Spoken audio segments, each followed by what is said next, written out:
The moves that change the world rarely announce themselves. The ones that generate the loudest headlines, the missile strikes, the sanctions packages, the emergency summits, are almost never the ones that actually shift the underlying balance of power in a region. The ones that do that are quieter. They happen in meeting rooms rather than on battlefields. They are signed as commercial agreements rather than military treaties. They are described in diplomatic communiques as routine consultations or deepened partnerships.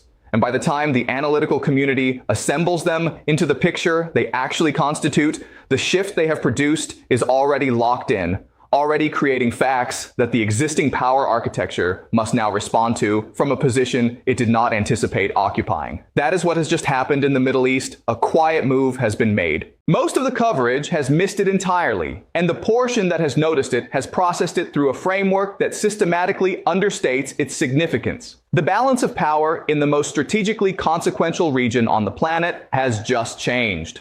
My name is Professor Jiang Xueqin, and if you want to understand what that move was, why it changes the balance rather than simply shifting it incrementally, and what the consequences look like across every dimension of the regional architecture, please like this video and subscribe to this channel right now, because this is the structural analysis that makes the quiet move legible before its consequences become impossible to ignore. In this video, we are going to answer 3 precise questions. What was the quiet move? What specific combination of factors makes it a balance-changing development rather than an incremental adjustment? And why has it been systematically underestimated by the analytical frameworks currently being applied to the Middle East? Who are the decisive actors whose positions and responses to the quiet move will determine whether its balance-shifting consequences consolidate or are partially reversed? And from this point forward, what are the realistic scenarios, the path on which the quiet move's consequences compound into a fundamental restructuring of the regional order, the path on which a coordinated response partially contains its implications, and the strategic wildcard that could accelerate or interrupt the restructuring in ways that current analysis is not adequately modeling? By the end of this video, you will understand not just this specific quiet move, but the analytical framework for identifying the moves that matter in major power competition. The ones that change the underlying structure rather than the surface appearance of regional order. Let us begin with the context reset, because understanding the quiet move requires understanding the specific condition of the regional architecture into which it has been inserted. The Middle East's balance of power has been in a state of structural transition for the better part of a decade. A transition driven by the combination of American strategic reorientation toward the Indo-Pacific, the emergence of China as an active diplomatic and economic player in a region it previously treated as primarily an energy supplier, the demonstrated resilience of Iran under sanctions pressure, and the internal restructuring of the Gulf states as they navigate the long-term energy transition.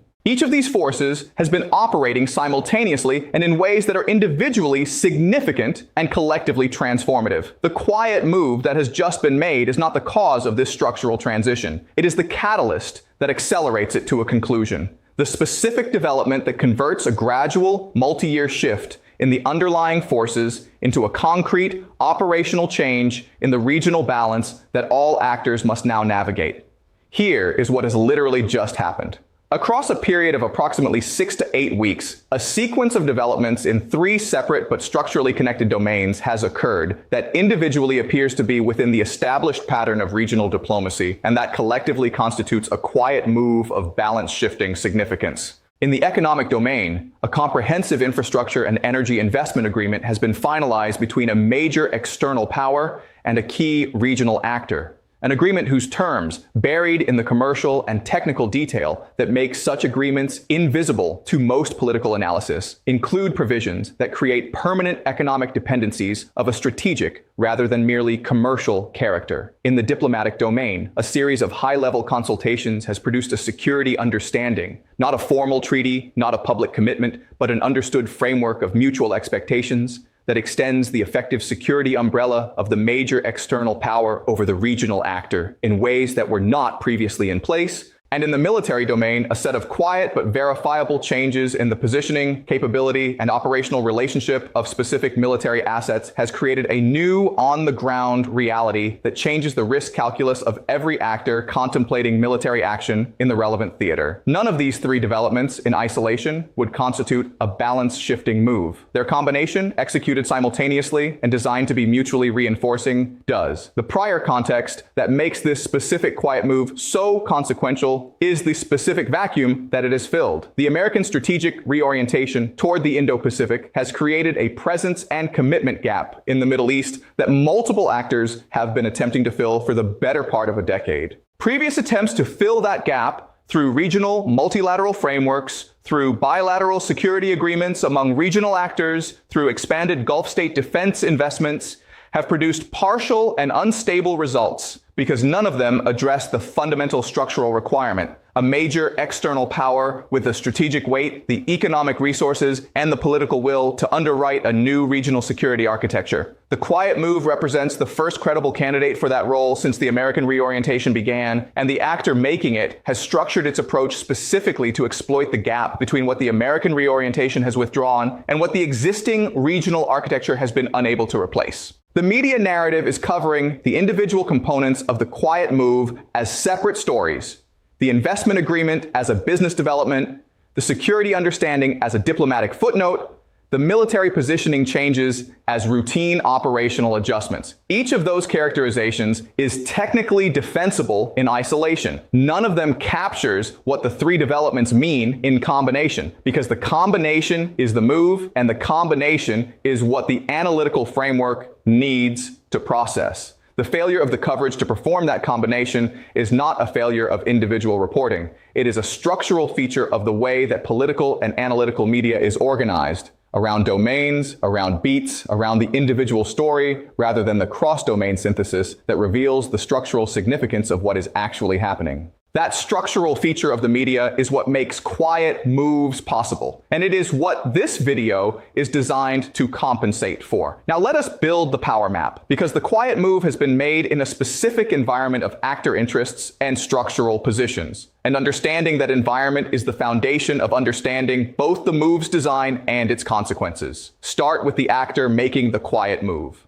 The characteristics of this actor are determinable from the nature of the move itself. It is an actor with significant and growing economic resources to deploy in the region, a strategic interest in reducing American influence without triggering the direct confrontation with the United States that a more visible power projection would produce, and a demonstrated capacity for the kind of patient, multi-domain, commercially framed strategic investment that quiet moves require. It has chosen the quiet move specifically because the quiet move produces strategic outcomes that a visible power projection would not. It creates facts on the ground that the American response architecture is not oriented to contest. It deepens relationships with regional actors in ways that exploit their legitimate economic needs rather than their security anxieties. And it establishes a presence and influence that is extremely difficult to reverse once the economic dependencies it creates have had time to mature. Strategically, what this actor needs from the quiet move is a durable change in its regional position, not a temporary advantage that requires continuous military or political investment to sustain, but a structural embedding in the regional economy and security architecture that generates influence as a byproduct of commercial and diplomatic relationships rather than as the product of contested power projection. Look at the United States.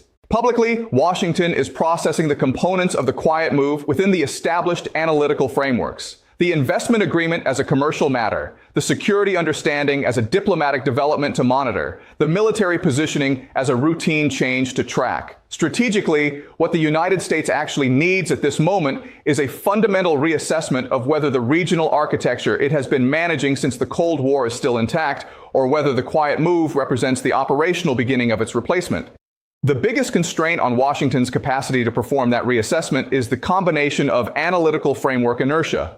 The tendency to process new developments through established categories, rather than questioning whether the categories themselves remain adequate.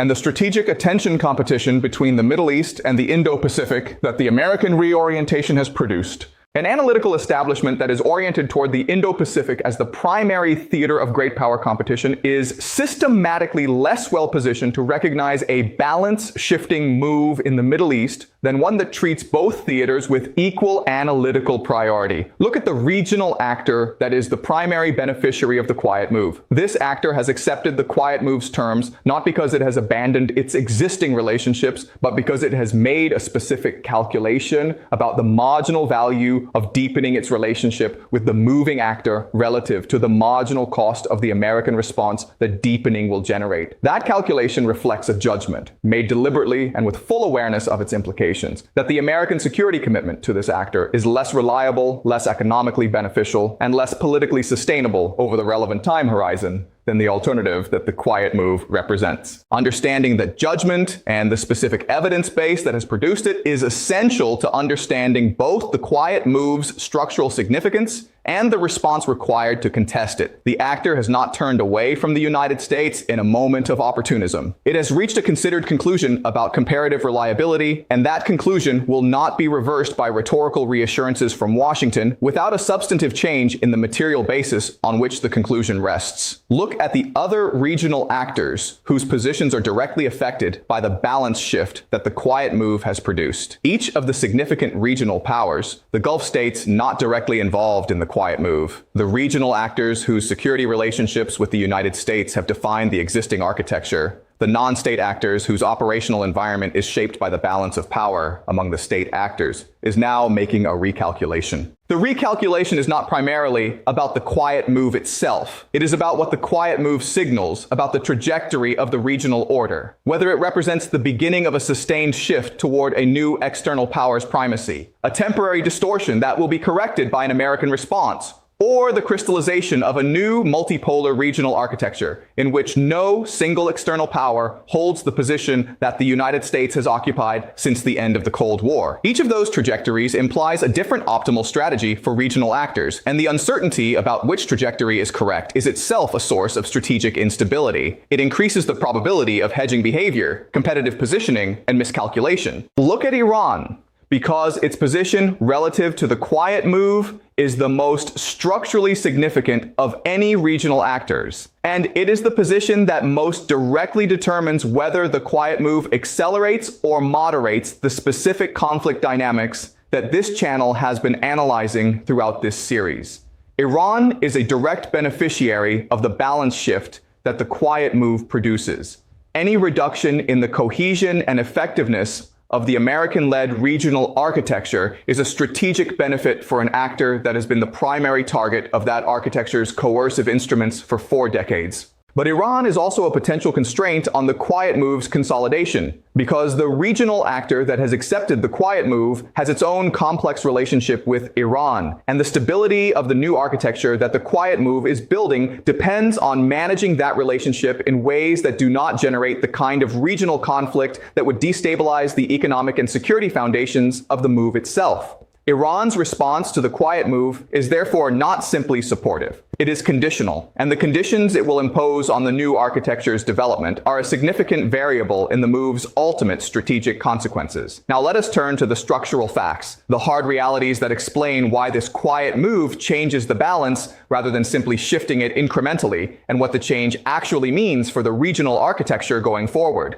Structural fact number 1, the economic dependency that the quiet move's investment agreement creates is not reversible on a politically relevant timescale. Infrastructure investment of the kind that the agreement specifies, energy infrastructure, logistics networks, digital connectivity, creates physical assets whose useful life is measured in decades and whose operational dependence on the investing actor's technology, maintenance, and financial relationships compounds over time rather than diminishing. The reversibility window for this kind of investment dependency is approximately 3 to 5 years from the completion of the initial construction phase. After that window closes, the cost of switching to an alternative provider or architecture exceeds the political and economic cost of continuing the relationship even under conditions of political tension. The quiet move has been structured specifically to get past that reversibility window before the American analytical and policy apparatus has fully processed what has been created. Structural dependencies of this kind are the most durable form of influence that a major power can establish establish in a region because they persist through changes in government, changes in alliance relationships, and changes in the political environment that would reverse more visible and more contestable forms of influence.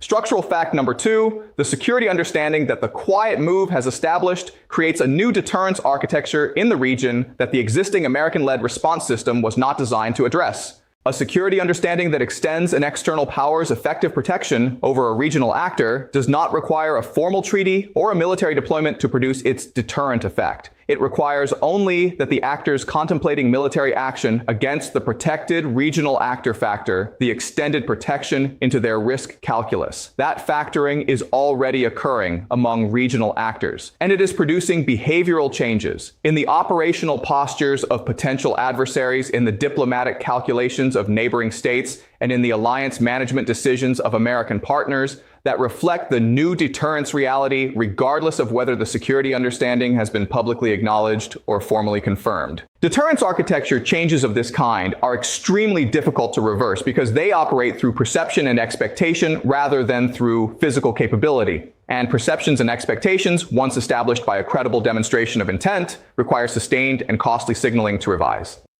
Structural fact number 3.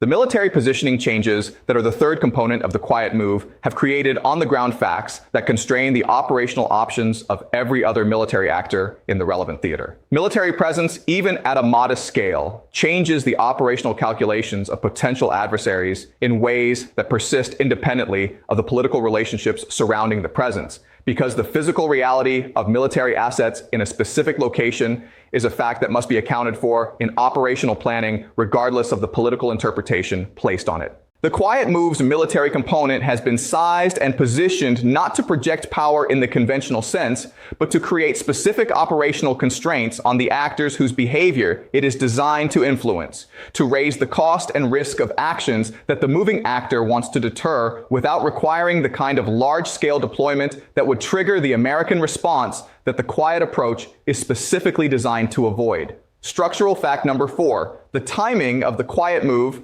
executed during a period of maximum American strategic attention competition between the Middle East and the Indo-Pacific, has created a response deficit that will be extremely difficult to close once the move's economic and security components have had time to mature. Every month that passes without an adequate American response to the quiet move is a month during which the structural dependencies created by the move's economic component deepen. The deterrence architecture created by its security component becomes more established in regional actors' calculations, and the operational constraints created by its military component become more integrated into the on-the-ground reality that any response must address. The response deficit compounds with time, which means that the window for a response that meaningfully contests the balance shift rather than simply managing its consequences is open now, but narrowing at a rate determined by the maturation speed of the move's 3 components. Structural fact number 5, the precedent effect of a successfully executed quiet move, one that produces a balance shift without triggering the American response that a visible power projection would have generated, is the most consequential and most durable strategic consequence of the move's success. Every actor in the international system that is contemplating a challenge to American regional primacy anywhere in the world is watching the Middle East to determine whether the quiet move template, commercially framed, multi-domain, structured to exploit the gap between American analytical orientation and the actual nature of the strategic competition,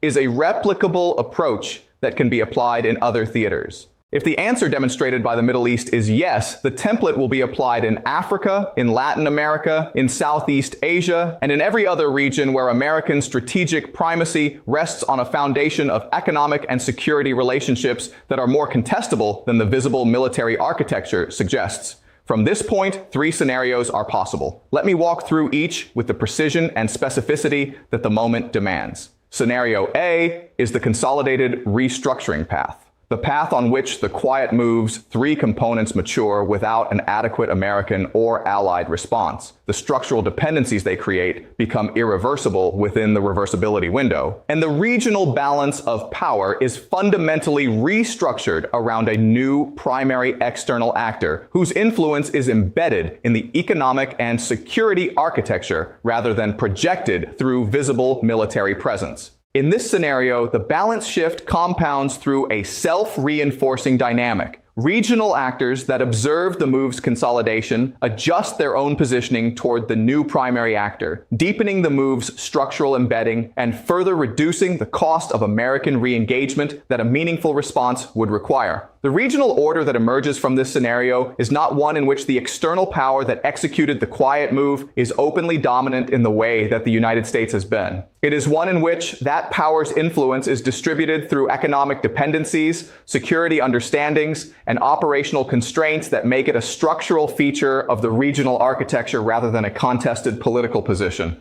The early warning indicator of this scenario consolidating is a pattern of secondary regional actors making alignment decisions in their trade relationships, their security consultations, and their diplomatic postures that reflect the new balance rather than the old one. Scenario B is the contested response path, the path on which the American analytical and policy apparatus, having belatedly assembled the cross-domain picture of the quiet move's components, produces a response that contests the balance shift before the reversibility window closes on its economic component. This scenario requires a specific convergence, a sufficiently clear and senior-level analytical assessment of the quiet move's combined significance, sufficient political will to authorize a response that imposes real costs on the moving actor and the regional actor that accepted the move, and sufficient allied coordination to make that response credible rather than unilateral. The response that would be required to meaningfully contest the balance shift is not primarily military. It is economic, diplomatic, and institutional. It requires offering the regional actor that accepted the quiet move a genuinely competitive alternative to the dependencies the move has created, which means addressing the specific deficiencies in the American security commitment and economic relationship that produced the judgment that led the regional actor to accept the move in the first place. That requirement, addressing the substantive deficiencies rather than simply reasserting the commitment, is the political challenge that makes the contested response path harder to execute than its military and diplomatic components alone would suggest. Scenario C is the regional realignment wildcard,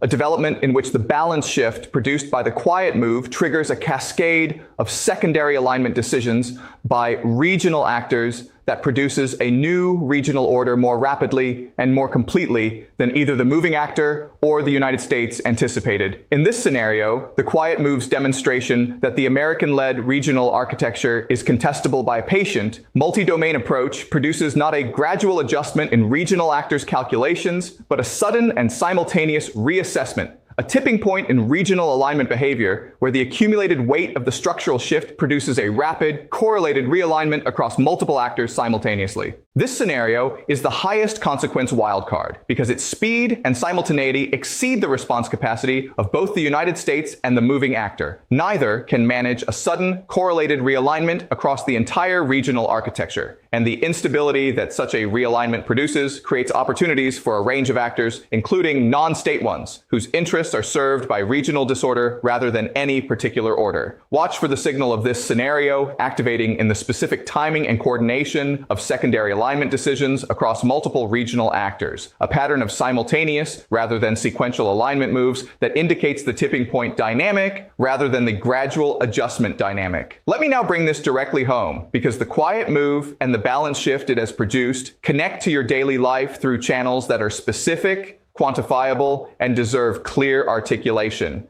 The energy cost channel is the most immediate and the most direct. A restructured Middle Eastern balance of power in which the primary external actor is one whose strategic interests do not align with the stable, affordable energy supply that the American-led architecture was specifically designed to maintain creates a permanently altered energy risk environment. The specific change is not a disruption. It is a repricing of the long-term risk that the regional energy infrastructure will be managed in ways that prioritize the interests of the new primary actor over the interests of Western energy consumers. That repricing does not produce an immediate energy price spike. It produces a structural elevation of the long-term risk premium embedded in energy prices, a persistent increment in the cost of energy that reflects the changed governance of the infrastructure on which energy supply depends. Over years and decades, the cumulative cost of that structural increment to household energy budgets and to the energy cost component of every manufactured good and delivered service is substantial. The trade and investment channel reflects the consequences of the new economic dependencies that the quiet move's investment component creates for the global trading system's architecture. When a major external power embeds itself in the infrastructure of a strategically critical region through economic dependency relationships,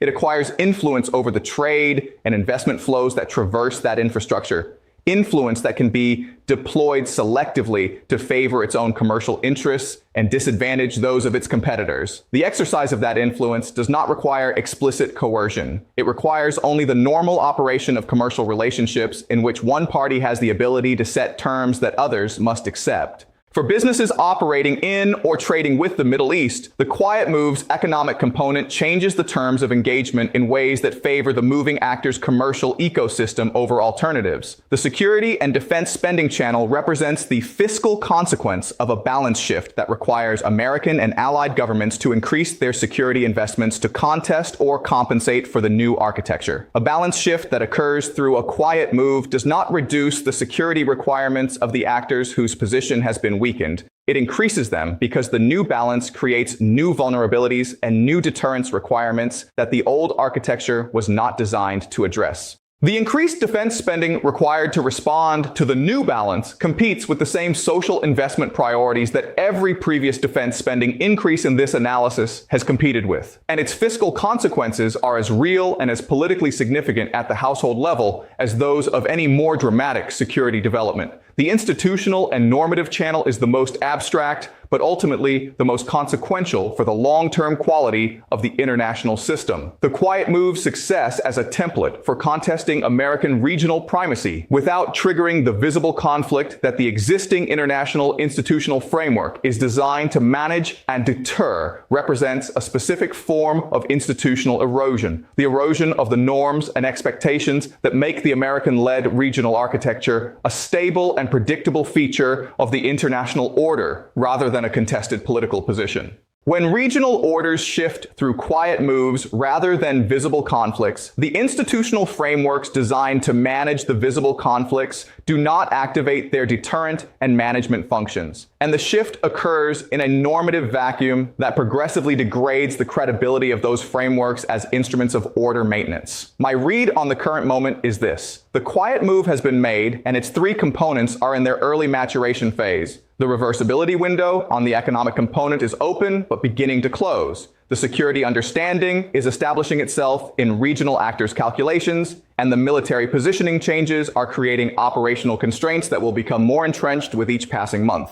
The American analytical and policy response is lagging behind the move's maturation timeline by a margin that, if it is not closed within the next several months, will convert a contestable balance shift into a consolidated restructuring. The most critical, immediate requirement is the cross-domain analytical work that assembles the three components of the quiet move into the combined picture they constitute and delivers that picture to the decision makers with the authority and the political will to authorize a response that addresses the substantive deficiencies the move has exploited. Short term, the indicators to watch are the secondary alignment decisions of regional actors, the trade agreements, the security consultations, and the diplomatic postures that reveal whether regional actors are treating the quiet move as consolidated or as still contested. Long-term, the outcome of this specific moment will determine whether the Middle East's next generation of regional order is structured around the American-led architecture that has defined it since the Cold War or around the new architecture that the quiet move has begun to construct.